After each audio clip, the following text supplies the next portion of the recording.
নমস্কার। আজকের একটা ভিন্ন ধরনের ভিডিও নিয়ে এলাম এবং এটাকে আপনাকে লজিক্যালি বোঝানো হবে। আপনারা এই বোর্ডের দিকটাকে প্রচণ্ডভাবে খেয়াল রাখবেন, কারণ এই বোর্ডটাই আপনাকে বোঝানোর একটা মাধ্যম যে আপনাদের বিবাহিত জীবন কি করে আপনারা চুজ করবেন যে পার্টনার, এবং লাভ রিলেশনশিপেও পার্টনার যদি চুজ করতে চান এরকমভাবে, তাহলে এটা আপনাকে সাকসেস দেবে এবং বিবাহিত জীবনকেও আপনাকে সাকসেস দেবে। এবার যারা দেখছেন তাদের কোন রাশি আছে না আছে আমি জানি না, তারা পারলে আপনারা কমেন্ট বক্সে কমেন্ট করে তাদের রাশি সম্পর্কে আমাকে বলবেন। যদি অ্যান্সার জানতে চান তাহলে আমরা অ্যান্সার দিয়ে দেবো যে আপনার কম্পিটিটিভলি কোন রাশির সাথে আপনাদের জীবন মিলবে। তবে এখানে আমি বোঝানোর চেষ্টা করেছি, এটা থেকে বোঝার চেষ্টা করুন প্র্যাকটিক্যালি, ঠিক আছে? এই হলো রাশিচক্র। এই রাশিচক্রের মধ্যে প্রত্যেকটা রাশি রয়েছে, মেষ থেকে মিন পর্যন্ত প্রত্যেকটা রাশি রয়েছে। আর প্রত্যেকটা রাশির মধ্যে যে কোনো রাশি আপনার হতে পারে। এবার কোন রাশিটা আপনার জন্য পারফেক্ট, এটা নিউমোরোলজি করা নয় যে আপনার নামের সাথে নামটাকে মিলানো হলো, ডেট অফ বার্থ মেলানো হলো, সেই নিউমোরোলজি নয়। কিন্তু এটা আর একটা নিউমোরোলজির মধ্যে পড়ছে, যেটা হলো আপনার রাশির সংখ্যা কোনটা। রাশিরও একটা সংখ্যা হয় আলাদা করে, লগ্ন নয় কিন্তু রাশি।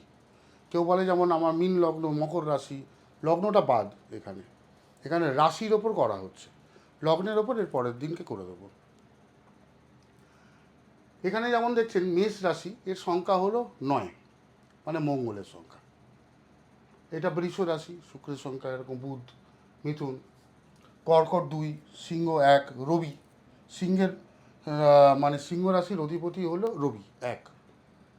আবার কন্যা 5, তুলা 6, বৃশ্চিক আবার 9, ধনু 3, মকর আর কুম্ভ হলো 8। এইবার এই পুরো জিনিসটার মধ্যে দুটো ধরনের জাতক জাতিকা হয়। একটা হলো রবির, আর একটা হলো শনির। দুটো দু রকম জাতক হয়। একটা হলো রবির জাতক আর একটা হলো শনির জাতক। এবার শনির আন্ডারে কারা রয়েছে, শনির আন্ডারে কারা রয়েছে? 4, 5, 6, 8। রাহু, বুধ, শুক্র আর শনি, এদের সাথে এদেরই মিল হয়। যারা অ্যাস্ট্রোলজি শিখছেন, যারা অ্যাস্ট্রোলজি নিয়ে ইন্টারেস্ট রয়েছে, তাদের জন্য এটা খুব কাজের। পারলে ভিডিওটা নিজের কাছে শেয়ার করে রাখবেন, তাহলে বারবার এটা দেখলে আপনারা বুঝতে পারবেন। আর এখানে রবির হলো রবি, চন্দ্র, বৃহস্পতি, কেতু, মঙ্গল, এই 4টে প্ল্যানেট। যদি এদের সাথে যদি থাকে তাহলে বন্ধুত্ব হয়, এদের সাথে এদের বন্ধুত্ব হয় না, এদের সাথে ডিবেট আছে, দুজনে একেবারে আলাদা। তো জানতে হবে যে আমার এই এই সংখ্যার মানুষের সাথে আমার যদি সংখ্যা, আপনার যদি সংখ্যা 8 হয়, তাহলে আপনি মিশবেন 8-এর সাথে, না হলে 6, 5, 4-এর সাথেই মিশবেন। আপনার 4 যদি হয়, 4, 5, 6, 8 এর মধ্যেই মিশবেন, এর বাইরে যাবেন না। কন্ট্রাডিক্টরি হয়ে যাবে রিলেশনশিপ। প্রথমে ভালো থাকবে, মনে হবে আমাদের সব কিছু ঠিক আছে, কিন্তু প্র্যাকটিক্যালি একদম ঠিক থাকবে না। ভবিষ্যতে গিয়ে অনেক কিছু সমস্যা পড়বেন।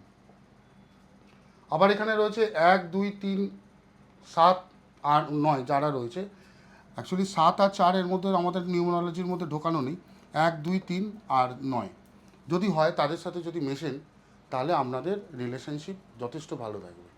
এবার দেখুন, আবার এই দিক থেকে বোঝাচ্ছি। ধরুন এই সিংহ রাশি জাতক, মানে আপনার আপনার সাথে মিলবে, এই বৃশ্চিকের মিলবে, ধনু মিলবে, মিনের মিলবে, মেষের মিলবে, আর কর্কটের মিলবে, আর কারণ মিলবে না। রাশিরও বোঝাচ্ছি এবার। কার মিলবে, মানে 1-এর সাথে 9-এর মিলছে মানে বৃশ্চিক, 1-এর সাথে 3-এর মিলছে মানে ধনু, 1-এর সাথে 3-এর মিলছে মানে মিন, 1-এর সাথে 9-এর মিলছে মানে মেষ, 1-এর সাথে 2-এর মিলছে মানে কর্কট। এই সকল মানুষগুলো এক ধরনের হয়।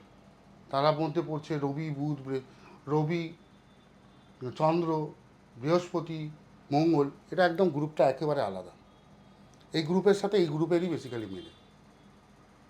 আর বাকি হলো রাহু, বুধ, শুক্র আর আমাদের শনি, তাদের একদম আলাদা, তাদের আলাদা হয়ে মেশে। এই প্রত্যেকটা জিনিসকে আপনাদের প্র্যাকটিক্যালি এটাকে ধরে দেখতে হবে। যদি দেখতে পারেন করতে, তাহলে আপনাদের এই লাইফ পার্টনার আপনার সত্যিকারেরই আপনার জীবন বদলে দিতে পারে। আপনার কোন রাশি রয়েছে না আছে, এটা আপনারা কমেন্ট বক্সে কমেন্ট করুন, আমরা তার অ্যান্সার দেবো। বুঝতে না পারলে কোয়েশ্চেন করুন, অ্যান্সার আমরা দেবো। নমস্কার, ভালো থাকবেন।